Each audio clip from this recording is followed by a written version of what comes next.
All employees, please update your timesheets to reflect last week's holiday.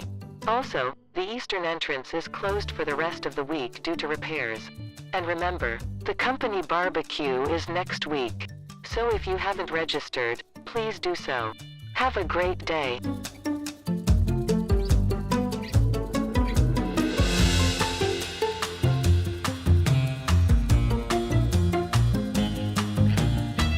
I'm heading into the meeting right now. Just send over the document and I'll take a look at it later this afternoon.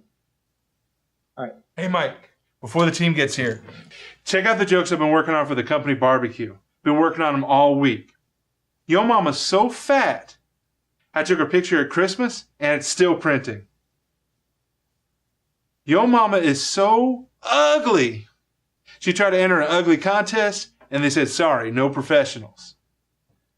And yo mama is so dumb. When she took y'all to Disneyland, she saw a sign that said Disneyland left. So she turned around. Really? Lame, and lame. Except for the one about Disneyland. Actually, that was kind of funny.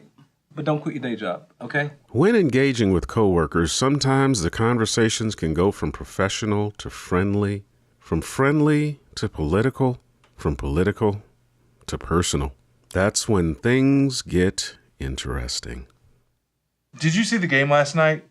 38-35. The Packers won in overtime. The best game of the season so far. Now, remember, I was working on the report for the Hollander account last night. I was up half the night. Besides, I'm not really watching football right now, with all the controversy. Okay, well, you missed a great game. I actually haven't watched a game all season, and you know how much I love football. Seriously? Look, man, I'm just not really for making those players stand for the anthem, All right. Well, I know we shouldn't talk politics in the office, and I'm not really an expert. I just believe that when the national anthem is playing... Let me guess, people should respect it, right? Of course. People have died for that flag.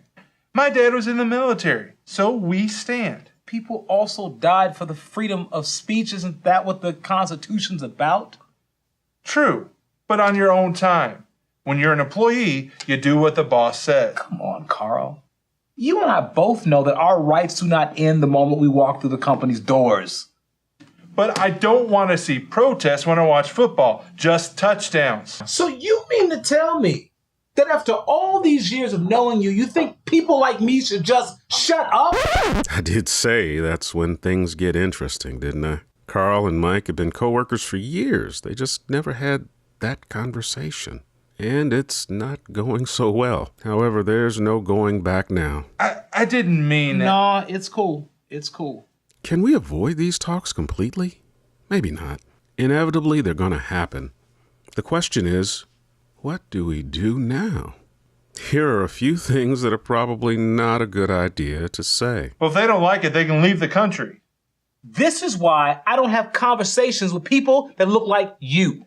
How can you guys talk about injustice? Look at OJ.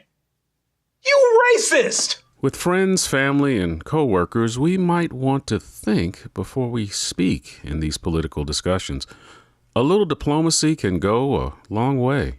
The old saying, sticks and stones may break your bones, but words will never hurt you, well, that just isn't true. Seek to understand rather than being understood. Even if you disagree with them, try to hear the other person's perspective. Take the time to engage and listen. You'd be amazed at what just might happen. Here's probably a much better way to handle this. I really don't like what you were saying, and I fully disagree with you. But I hear your concerns. Look, I haven't had the same experience, but I respect you and your opinion, even if we're very different. What you said really bothers me, but I would like to know at least why you feel that way. We can talk about the problems all day, but what do you think the solution is? Maybe we can agree on that. While there's no perfect way to have these conversations, practicing the lost art of civility may help. We've forgotten how to talk to one another, online and in person. Abraham Lincoln famously quoted the Bible in saying, A house divided cannot stand. Maybe exercising a little respect and humility when we talk about these controversial issues is the only thing that'll keep us together. Try it. You might just save a friendship, a life, maybe even a nation.